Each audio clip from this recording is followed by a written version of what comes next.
I-share ko lang po sa inyo mga boss kung paano i-factory reset ang DVD player na Kapitan 2 pang video okay, platinum. Meron siya rito nakalagay sa may kanyang lyrics. Ayan. Kaya natin siya pa-factory reset. Ito po ang ating player. Ayan, Kapitan 2 platinum. Sakura naman ang ating amplifier. Sa pag-reset, kailangan mayroon tayong remote control. Bago natin ipa-factory reset, i-stop muna natin. Tanggalin muna natin ang kanta, ang kanyang reserve na kanta. Ayan, wala nang lyrics. I-press na natin itong setup.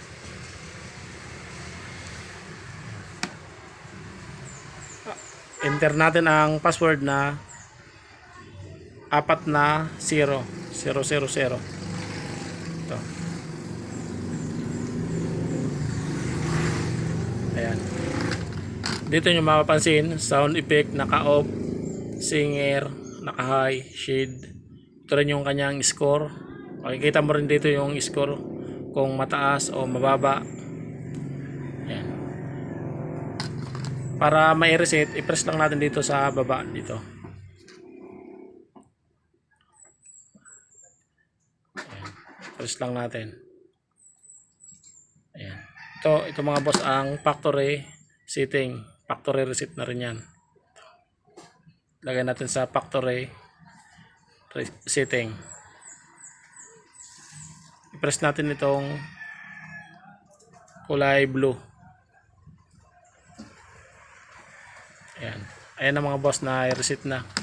Ito na, sound effect, naka-high, singer, high, shade. Ang kanyang score, average 80.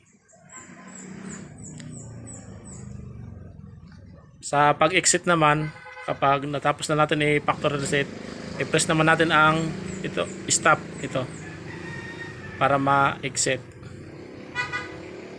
Ayan. I-try natin ulit ang kanyang lyrics.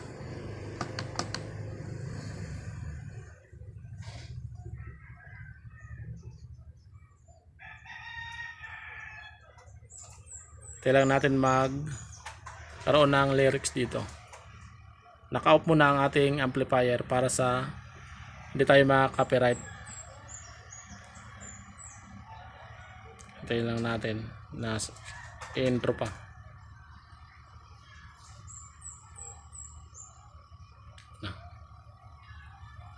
Wala na yung itim dito kanina sa lyrics. Kailan po mga boss, maraming salamat sa panonood sa aking video.